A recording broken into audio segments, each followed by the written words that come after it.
Yeah, I forgot to tell you that, Food Toothers. A couple of weeks ago, when I was up in your London town, I found myself up round Victoria Station, I did. Or was it Charing Cross?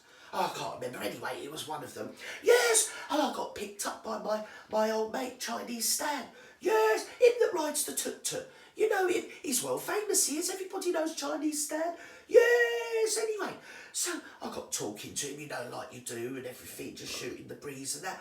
And I said to him, I said, here, I said, how many other famous people have you had in your tuk-tuk lately then, Chinese Stan? He said, well, he said, you know, I'm not allowed to say really. He said, it sort of goes without saying, we don't really divulge our clientele.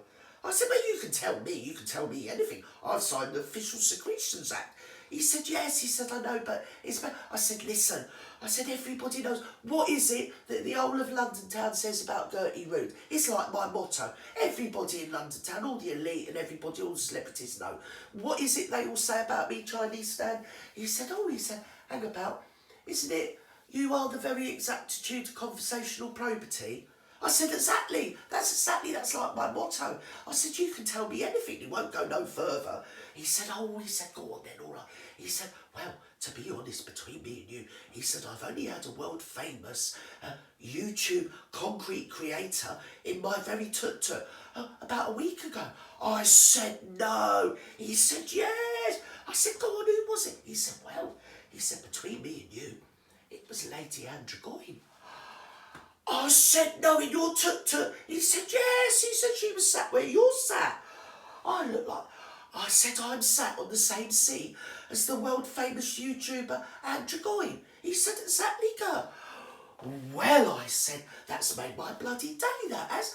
I said, go on. I said, what happened? What did she say? What was she wearing? What did she do? Where did you drop her? He said, well, I had to drop her at the big house. I said, all the way. He said, no, he said, you dozy mare. He said, the big house. I said, well, I don't know what you mean. He said, Buckingham bloody Palace, Gert. Shh. Oh, I said, you didn't. You dropped her, Lady Drogyne, off at Buckingham. Yes, he said, I drove her straight through. Soon as they saw her, they opened the gates. She's gone straight through, and I've dropped her off at the front door. I said, no. He said, yes. I said, what's she doing up there? He said, well, I'm not allowed to say anything, he said, but you know how she's like a world expert on your YouTube, both the cyberbullying and bullying generally? I said, yes. He said, apparently, since Your Majesty's bereft of her right-hand person, you know, like the Prince Philip, God rest his soul, that one, you know, he's living up in heaven now. I said, yes. He said, well, apparently, she's only engaged the services of Lady Drogyne to sort all her problems out. I said, no.